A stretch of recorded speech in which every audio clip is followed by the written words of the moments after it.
Alright, ladies and gentlemen, we're going to continue to our next bout right here on Southpaw Malaysia. You're watching one of the Octagon Asia Fighting Championship bouts. This is a grappling bout. To our right in the purple rash guard would be Shakim Shamrock, a longtime favorite for the Malaysian scene. And on the left side, coming from Russia, from Tiger Muay Thai as well, is Abu Muslim Alikhanov.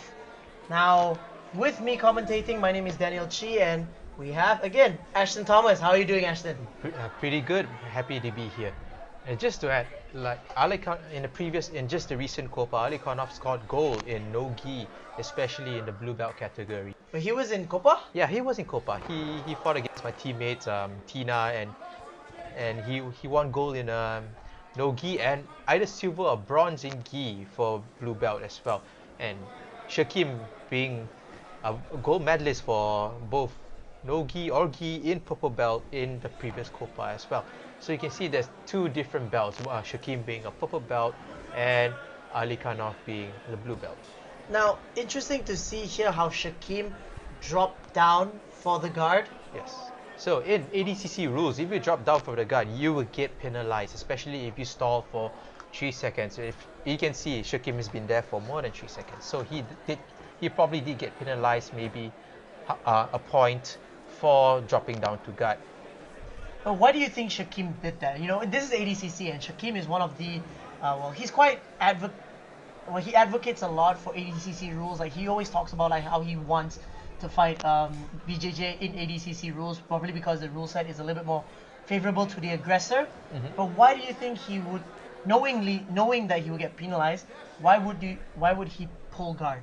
Because it's just typically Shakim's game. Shakim works really well from the guard. It's his favorite place. In all his matches in Copa, the first thing he does is he jumps guard.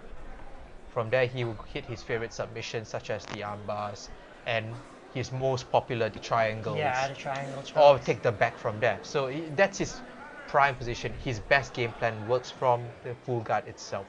However, you can see Alikhanov being very good with his base, trying to flatten his base down, trying to smash Shakim's leg to prevent from being swept, or even to prevent Shakim from closing his full guard. But I'm surprised that you mentioned that Alikhanov was a blue belt. Well, maybe, jiu-jitsu, his experience in jiu-jitsu is not so great, but definitely in terms of overall grappling, I'm pretty sure Alikhanov lies from the lands of Dagestan. Yes, definitely. Like being Dagestani, fighting is, if it's unofficially in their blood. It's culture. It's a culture. They wrestle, they do sambo, they do judo, boxing. Such as the likes of Khabib, when he was young, he was wrestling bears. These guys, it's their blood force, it's their lifeline. They do it best. You see, Alikhanov is still trying to smash the legs, trying to prevent Shakim from working his game. So you can say that Shakim's game is not working so well for him, especially if you have a guy such as Alikhanov. Do you think Shakim might have overestimated the wrestling from Alikhanov? Maybe, yeah, because even in Copa he has met very Okay. good. Oh, Shakim has snapped on the diamond. So all you do is pull down that head of Alikhanov, which he's doing now, and get that leg over. Oh! But you can see it's not fully locked in yet because that foot is not at the crook of the knee to be fully locked in. Alikhanov is trying to posture up and posture up hard. You can see. And he's using the cage as well. Like Alikhanov understands the bad position that he's in. Yes, but So, is that potentially, why he's putting Shakim in the cage? You can see his hand pushing the Shakim's face right there. yeah, because Shakim needs to scoot back to get their legs locked in. But however, Shakim is being lanky and all that. He's managed to lock in, but he needs that absolute leverage and the stretch to get it fully locked in.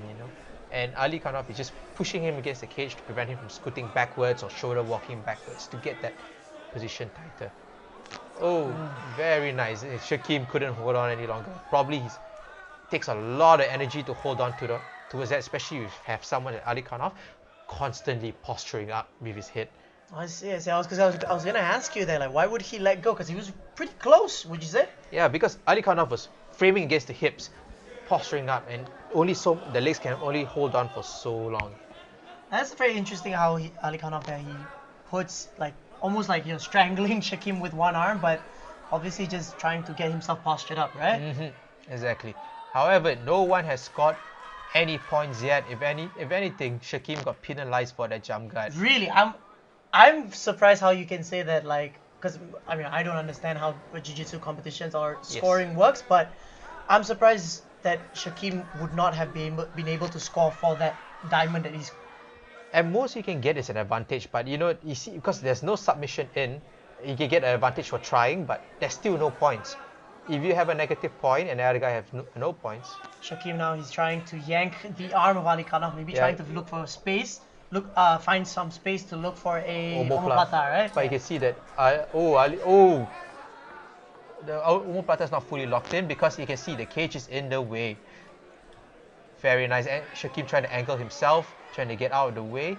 However, he needs to scoot to the side to get Alikhanov's left shoulder towards the ground, but he can't do that. So this is one of those occasions where the cage is not really going to work in your favor. Exactly. Do you feel like if this was an open mat, maybe Shakim might have been able to do something? Definitely, because he's able to create the space, able to shuck Alikhanov's left shoulder to the mat and probably finish him from there.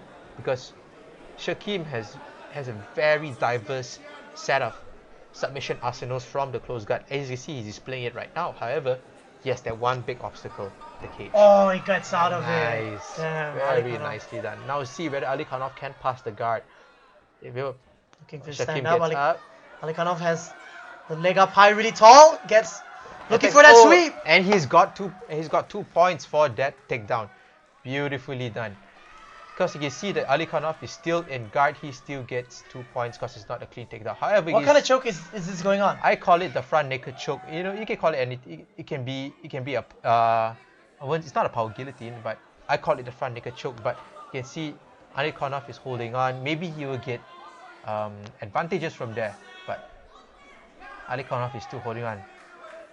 Him being tough as nails, trying to. But see, you know what choke is going on over there, but how come is he not getting scored for attempting that choke? Maybe because that, like in ADCC rules, you get scored for positions. I see. Yeah, not exactly for attempts. And most you get attempts is called an advantage. An advantage is like a bonus point, but points supersede advantages. Even if it's like 20 advantages to 1 point, the guy with a 1 point wins. However, if you have 1 point each and the other guy has 20 advantages to 19 advantages, the guy with 19 advantages will lose as compared to 20 advantages. Something is going on over here. Referee decides to stand them back up. I didn't think that would be a thing for Brazilian Jiu-Jitsu tournament. Yeah, usually they will just let the position go because anything can happen from any position. The fight continues. So you see Alikhanov taunting, say, "Hey, come on, let's go. Take me down." See, he's offering the leg for a takedown. And with offering the leg, Shakim was going for a sweep, but almost looks like a low kick instead. Well, that is the end of this for this fight. Through what you've educated me about BJJ competition and the rule sets, I think no hands down for Alikhanov. Alikhanov, just due to the jump guard by Shakim, and also that beautiful leg trip done by Alikhanov. Oh yeah, first he tried to go for that front leg trip, then he immediately gets in for the back leg. Yes, beautifully done by Alikhanov. Hence, he is my winner in this case. But I'm so sad for Shakim. It was really close several times with those choke attempts. I'm really sad that those were not counted though. Yeah, because it's not there. It's not there, and Alikhanov is able to maintain his position from the top. At least if Shakim did a sweep from that position, he might have won this match because sweeps do score more than takedowns do score more as compared to sweeps. However, the takedowns weren't clean. By Alikhanov, it would have been a draw. There we go. Yeah, no surprise there.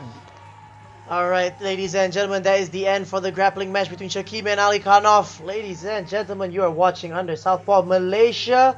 Until our next one, have a good night.